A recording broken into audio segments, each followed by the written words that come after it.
And welcome to another Cardinals Nest here on HBC TV 25, where we talk St. Mary's University athletics. I'm the faculty athletic representative, Dean Beckman. This is Donnie Netto, our sports information director. And this gentleman sitting next to me, you might think, based on his looks and on his sound, that he's the star of the new Downton Abbey movie. But you'd be wrong. This is actually Neil Cassidy. He is our head women's soccer coach at St. Mary's, Donnie. But I think you could see where viewers might think that. Absolutely, right? And I think by the time we finish this segment, Brendan and Justin Barrientos are going to probably have to put subtitles down so that people can understand what Coach Cassidy is saying. So Neil, you're in your 8th year now, and you're still taking all this stuff, right? Like I don't have a choice. In all seriousness, no, you know, you're from England, and so you've got the accent.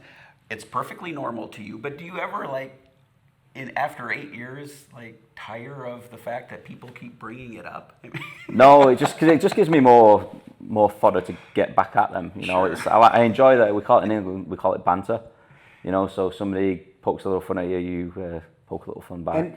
And he does a good job of that too. I do give him credit because he takes a lot of grief, a lot from me, but he doesn't hold back in giving it back either. So it is a positive banter. From what I hear, some grief from his players too. We're going to have Shelly Wing on a little bit later on in the program, and we'll ask her about that too. But Neil, 8 years, does it feel like it? And what do you think? The St. Mary's program heading the way you want it to now after 8 years? Yeah, I mean, 8 years is, again, you asked the kind of the SC seniors how long, you know, it seems like it's just yesterday they were freshmen, just seems like yesterday I was here. Mm-hmm. And, you know, when we did start the program, we had a very small roster and very localized roster, but we finally gotten to a point now where we've got a solid group, we've got a solid team, and I'm excited for this season and for the years ahead. Yeah. No, and you've been in the conference for a long time because you were an assistant at Carleton before coming here, and so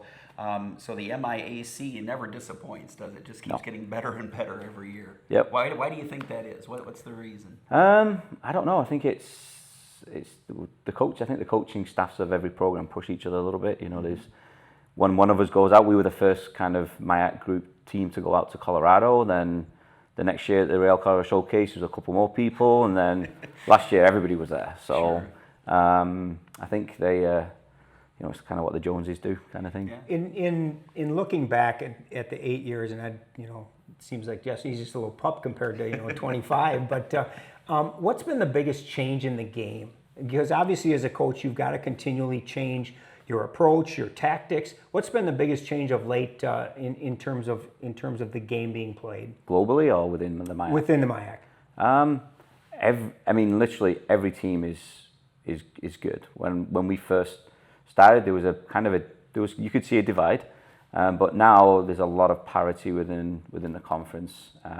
Speed of plays increased a little bit more. The tactical nuances of there's ebbs and flows within, and there's keywords every year within the global sport that seem to filter to the MIAC, which is a good thing, but it keeps everybody on the toes. So I think tactically the coaches are kind of, you know, really good. And then now specifically to women's soccer, I mean, you're kind enough every year to come into my class and talk about kind of the gender in sports. Mm-hmm. It's one of the themes, and you know, you have a lot of experience coaching women's soccer. How have you seen the women's game develop over the years at the international level, national level, and then how does that filter down locally? Well, I was on one of the first staffs that we had a Centre of Excellence in England for women. The Centre of Excellence used to be just for men. And since that inception, 20 years ago, the world's game has gotten a lot better. And you can see that with, the US is still a powerhouse, but they're not winning 5-6, 7-0 now. They're getting challenged by some of these other countries, which is really good to see, and it's really positive, and there's some really good role models, not just within the game of sport, but socially that I'm excited, especially my kids, to look up to within the sport. Yeah, absolutely. You know, you mentioned, Neil, talking about recruiting and the importance of it, and obviously everybody has kind of found your niche. Talk a little bit about your recruiting style, because now you have decided that you're going to bring players in from Colorado, you've got Utah, you've got California. So it's not a local, it's not really even a regional. You are going, to the West Coast to find players that can play for us. Talk a little bit about your philosophy and how you're going about creating the roster that you have now. So we look at, there's not a lot of Division 3 programs within these states. So, but there's a lot of good soccer going on. So if they want to play, they're going to have to fly somewhere. So why not Minnesota? And the biggest question I get asked is, how cold is Minnesota? Well, it gets chilly. But the thing that does it now is our culture. I speak to them on the phone, I explain, 30-minute conversation. We build a rapport over kind of text messaging now. And then we have them visit, and the team. The team does an outstanding job of making them feel welcome. And the culture that we have as a family, I think that's one of the reasons we had a really big class this year, was welcoming, and they wanted to be a part of it. I think that's an important point. Could you touch on maybe just a little more how you use the team to help with the recruiting? What happens when you can get the athlete to campus, or do you also take suggestions from the team about who may or may not be a good fit for the program? Yep, we asked the team. We said, you're as important at this as I am. So if you feel somebody's not going to be a fit, you tell me, and they're no longer on our recruiting list. Yeah. It's more of a we than a me kind of deal. I think we're one of the only teams that if you go over to admissions on a Friday afternoon in season, you'll see our whole team there, because they come over and take the players and the parents to lunch. I don't go because I said, ask them about me. That's the time for you to have some time with our athletes. Sure. Now let's talk a little bit about this season. Great start out 4-0, and open conference play, drop a couple of 2-1 decisions. Really, I think that the importance, for at least for me from the outside looking in, is how important Wednesday's game against Stout's going to be, because you're coming off two really heartbreaking losses. Not that they not just lost, but the fact that both were decided in the last 3 minutes of a game, and how a team bounces back from that. You've had the success of that 4-0 start, a couple of tough losses. Now, how do they bounce back?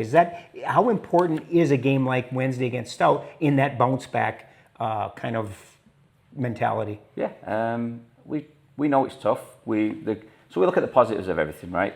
You lose 2 games in the last 3 minutes. It's obvious that it's disappointing and heartbreaking. But there is a silver lining, and that is we're there. Right. We're so close, and we've not been outplayed. We've not been outmatched. We're right there.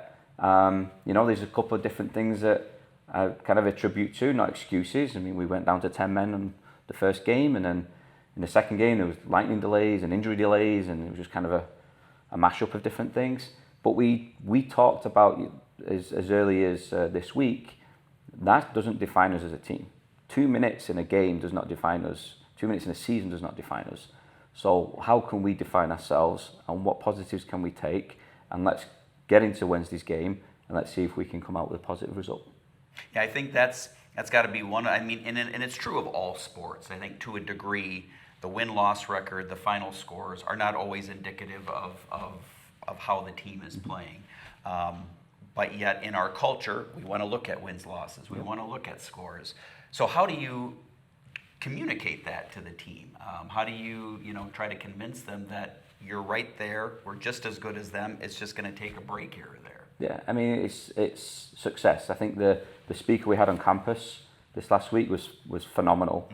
And he talked about the path up the mountain, that you have to follow your path, but there'll be some blips. I use the exact same thing to talk to our team. Yeah, it's a down, but we know we're going to come back up. And we've got to just trust each other and trust the tactics, and we will be up there. So it's this group is pretty good, even though it's young.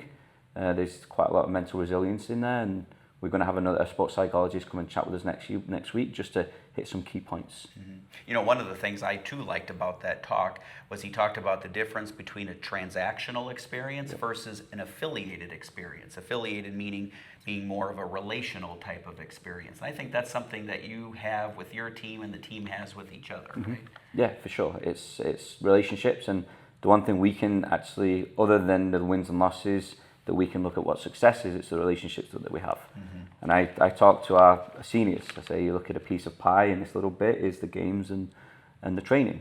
Tell me your third game in your freshman year, what was the score, who was it against? I don't know. Okay, tell me the next weekend where we went to the lake house. Oh, we did this, this, this, and this.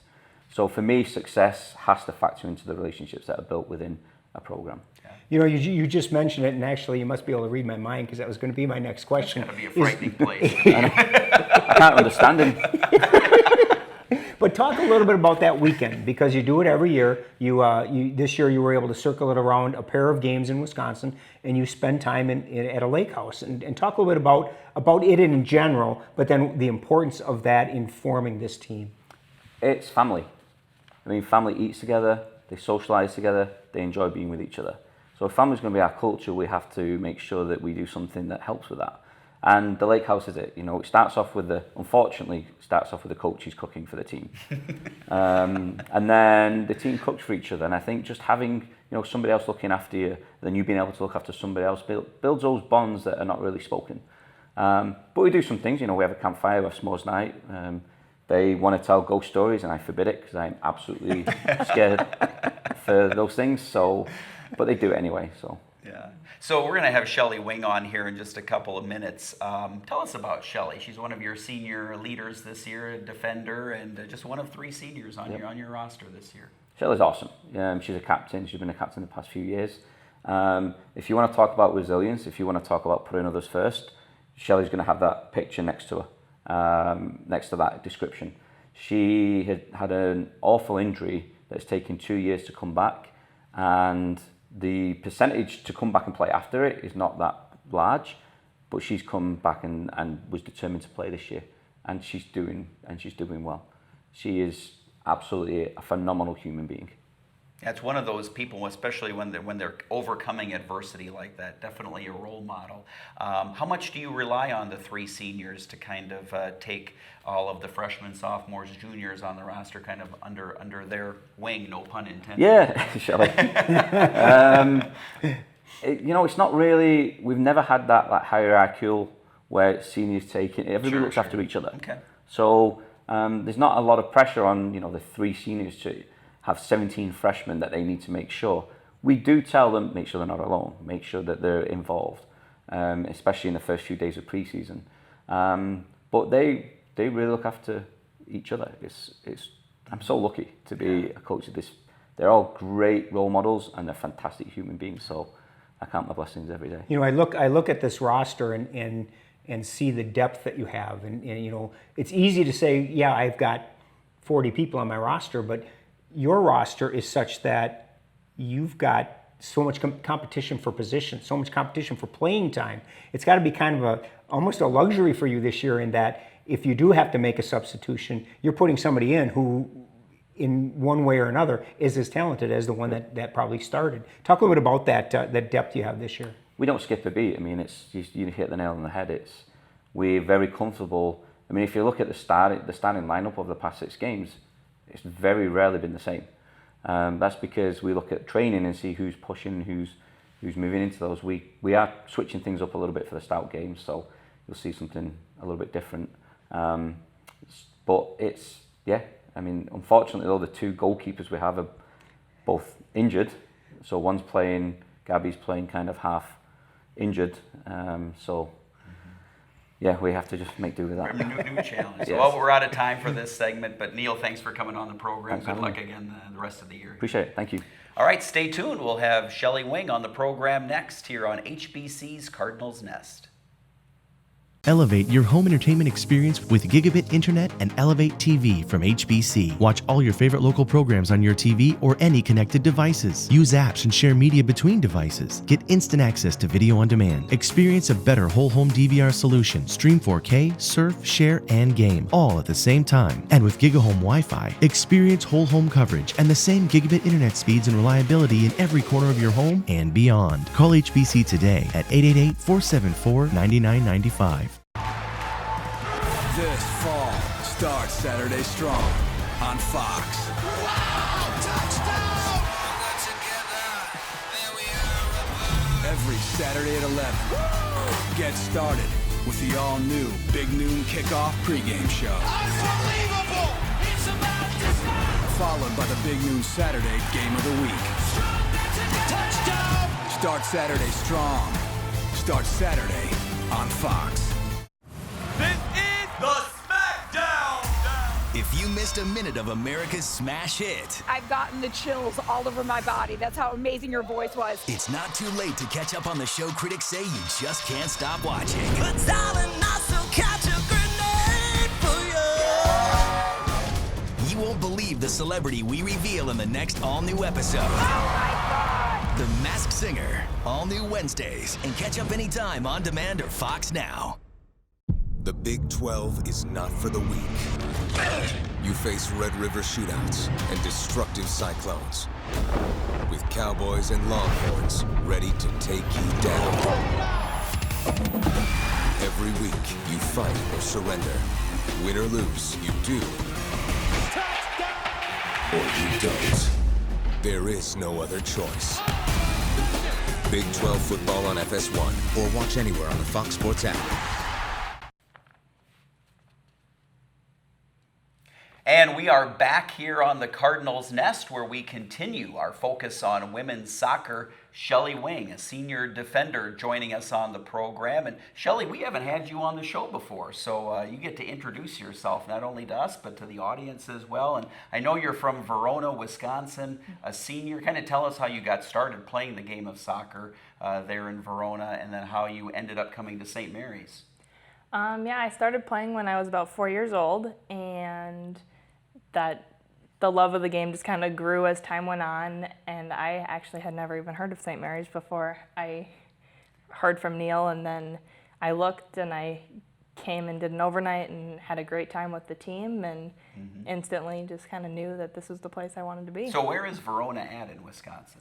Southwest-ish of Madison, like 20 minutes. Okay. Not And super far. At what point, growing up, if you started at the age of 4, at what point did you realize that your talent was kind of a step above some others? We had a coach that had just transferred clubs, and she took us with her, and that's kind of what stepped up the level of play for my team. Sure, okay. And for you, granted you're a senior now, but when you came to St. Mary's from Verona, biggest adjustment you had to make from high school club soccer to college soccer? What was the biggest change or adjustment you had to make? Probably the pace and the physicality, just not being able to outrun people anymore. You actually had to have some skill around them and combine plays and stuff like that. So. How long did it take for you to really make that adjustment? Not too long. We started to practice more together. We learned how each other played, and so we were able to pick up the pace of the play and play physically in practice to prepare us for the games. Now, a lot of times we'll wait until the end to ask this, but I want to get this in now just because I think it's important. And one of the reasons you're at St. Mary's is because you're an elementary education major, and we have a fantastic education department at St. Mary's. So talk about what you want to do in the future and how St. Mary's is preparing you for that. Yeah, I want to eventually become a special ed teacher, so then I'll need my master's for that. But I just want to hang out with little kids, teach them, help them grow, and become little adults. Yeah. Has the thought of coaching included in that? I know, working with little kids. Have you thought about maybe volunteering or being a soccer coach as well? Yeah, throughout my high school career, I had used to play basketball, so I helped coach some youth teams in basketball, so I think it'd be something I'd be interested in going into once I'm done here. All right, let's refocus now on soccer a little bit. Your team is off to a 4-2 start this year. You're one of just 3 seniors on the team. Maybe talk about that a little bit. I mean, you really have to take on a leadership role. A lot of freshmen and sophomore athletes on the team. So maybe talk about being one of just 3 seniors. Yeah, we're definitely a small class, but it's a lot easier to be very close between the 3 of us. But we're outnumbered. But I don't think it hasn't come across that way. Like, we're all pretty equal regarding status. So it doesn't really feel like we're too much like, oh, there's only 3 of us, and there's 20 of the other. Right. So. How about the being a leader? Usually freshman, sophomore years, you kind of have those people above you that can handle those leadership roles. Now you're in that role. Talk a little bit about being one of the leaders, or looked upon as one of the leaders of this team. Yeah, sometimes it's a lot on your plate, but you have a lot of people looking up to you, and that you just have to put your best foot forward so they see that you're putting in the effort, so they should follow and just kind of follow in your footsteps. I think the other thing that's really helpful too for you is that those freshmen, sophomore, and some of the juniors, there's a lot of talent, right, in those classes. So how do you try to foster that talent and make sure that those players in St. Mary's is getting the most out of it, but that they're also staying focused on their studies and things like that? Yeah, like at practice, we've been kind of keying in on playing like we're in a game, and so pushing each other to the best of everybody's abilities, being physical, making people make those difficult passes that happen during the game. And then we do encourage the studying and stuff outside of practice, on the bus trips, things like that, just to stay on top of things if we're missing class. I think that academic component, obviously important. Not only do, especially at Division III, because they need to go into a career of some sort afterwards, but they have to stay eligible and all of that. So what sort of adjustment is that, playing a sport, a varsity sport, which takes up a lot of time, and then the time demands of the academic side? Yeah, it's definitely a lot of time management, which can be challenging at times. There are some late nights, but you do your best and try to get ahead of things as much as possible. When there is extra time, maybe you don't watch 3 hours of TV and you get a little bit of a head start for the following week's homework. Thus far this year, what's been the key to the success of this team? Is there one thing that you can pinpoint, comparing this team maybe to last year or to years past? What's the difference? What's the one thing that's really kind of pushing this team? There's been a lot of positivity and a lot of encouragement. We really haven't hit any lull in that aspect. Like, everyone's encouraging each other and pushing each other, so staying positive is pretty big for us. He seems a very deep team, talent-wise. Practices must be, I am assuming, at a higher level than maybe they have been in the past. Is it a very positive, competitive atmosphere, practice and in games? Yeah, for sure. And we want to treat our practices like they are games, and we know that we're still playing against our teammates. But on the field, during practice, we can't necessarily be friends. We have to play like we are going to be playing in a game.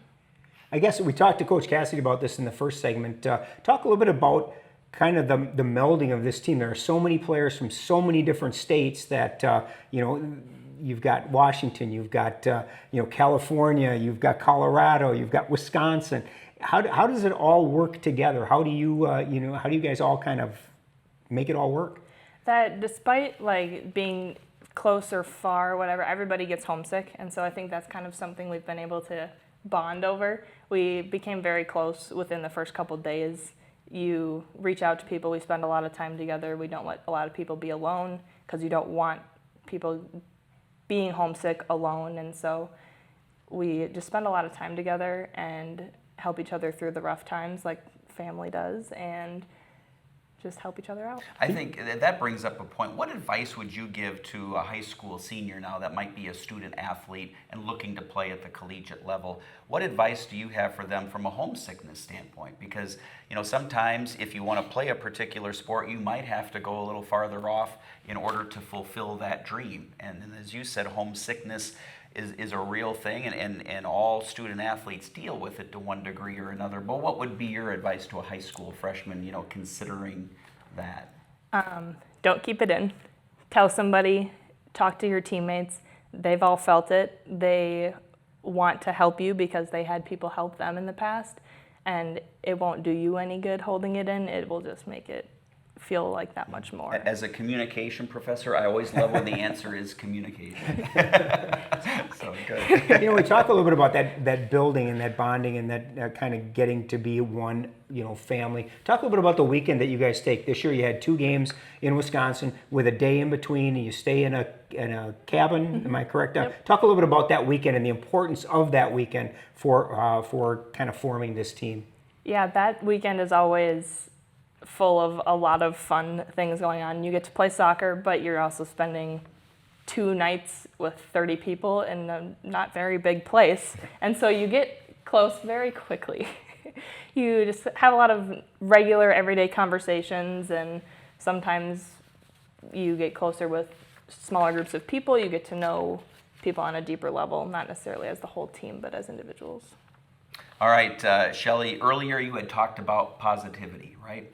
And you're off to a great 4-2 start. Couple of those losses, though, just by 1 goal. So from a mental standpoint, you know, obviously in any 1-goal game, it's a bounce here, a bounce there. That always makes the difference. How do you recuperate? How do you mentally come back from those tough 1-goal losses?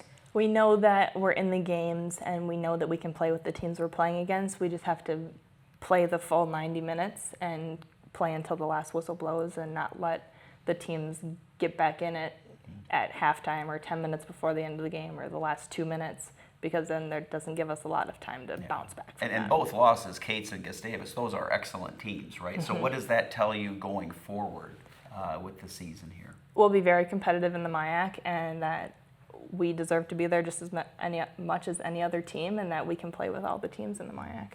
So anytime we have an athlete on, we always like to ask them a little bit about their coach. Now, I know it's maybe not too fair of a question since Neil is part of our live studio audience today, but tell us about Coach Cassidy. What's he like as a coach? Any fun stories you've got for us? He's very hard to understand sometimes, and so we like to give him a hard time, which then he gives us a hard time right back. But there's never a day that goes by that we don't mimic him at practice if we don't quite understand what he's saying, and gives us a good laugh.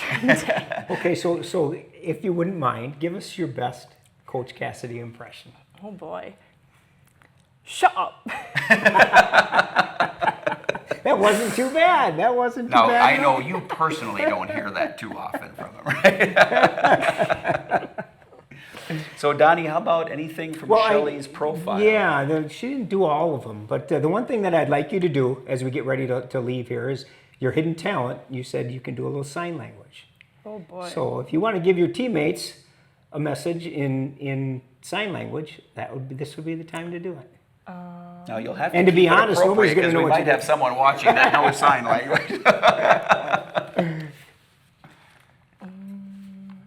So you got a game coming up against Stout. What might be a little message you'd have before the Stout game for them?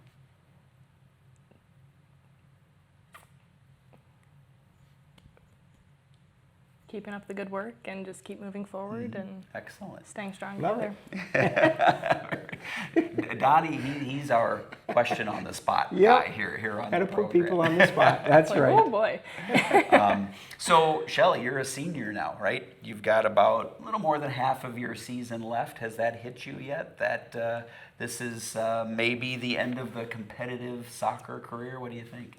Yeah, it's kind of the start. Like I have coming back this senior season, and so it's kind of nice just getting every opportunity that I can on the field and taking it for all that I can get from it, and eventually it'll hit me, I think. But just taking a game at a time for now. Yeah. Have you thought ahead to the spring yet? Graduation, all of that, and you're still thinking about where you might student teach in the spring. I know. Yeah. So.